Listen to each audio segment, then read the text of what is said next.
আমি 17 বছর যাবৎ প্রবাস জীবনে আছি।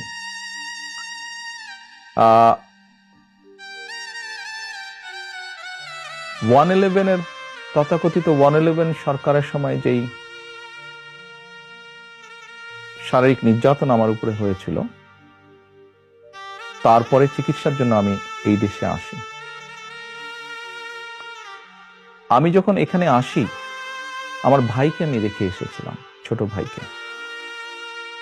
আমি যখন এই দেশে আসি, আমার সুস্থ মাকে আমি রেখে এসেছিলাম।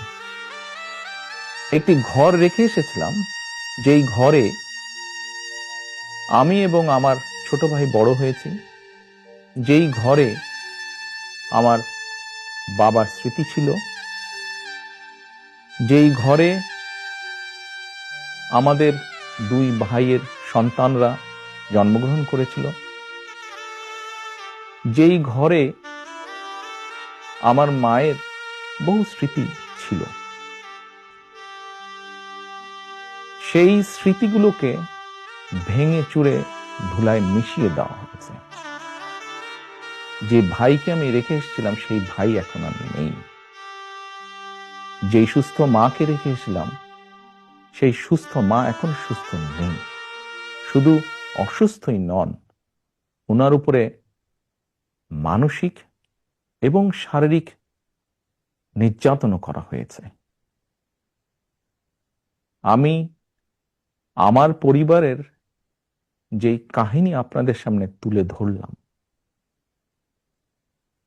এটিকে আপনারা কাহিনী বলুন বা সংগ্রাম বলুন, যেটাই বলুন না কেন, এটি শুধু আমার কাহিনী না বা আমার পরিবারের কাহিনী না।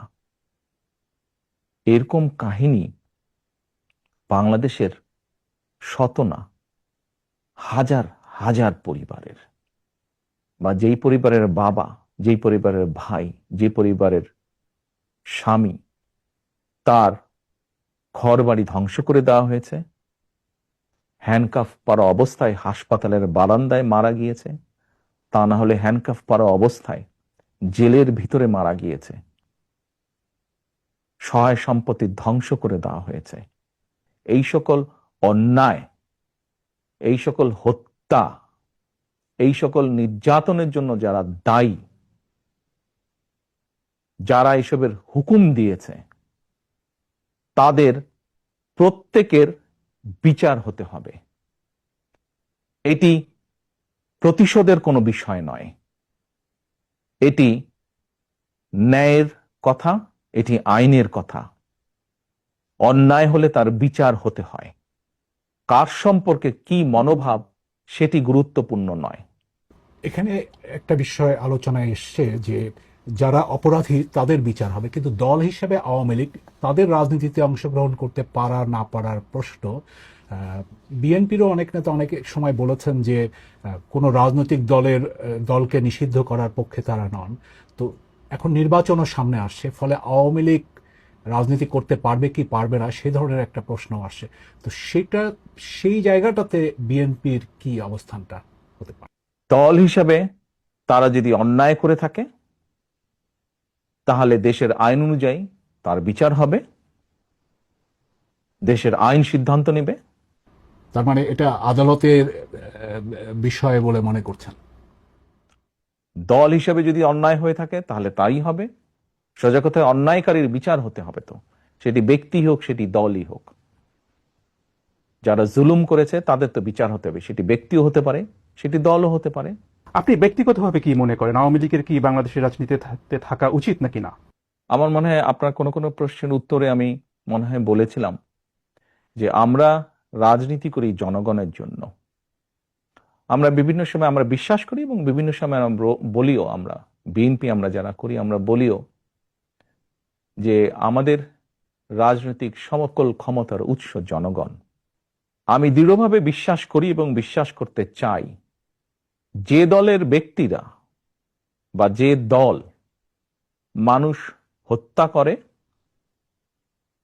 মানুষ গুম করে, মানুষ খুন করে, দেশের মানুষের অর্থ সম্পদ লুটপাট করে বিদেশে পাচার করে, জনগণ তাদেরকে সমর্থন করতে পারে বলে আমি মনে করি না। জনগণ যদি সমর্থন না করে কোনো রাজনৈতিক দল বা রাজনৈতিক সংগঠনকে, তাদের টিকে থাকার তো কোনো কারণ আমি দেখি না।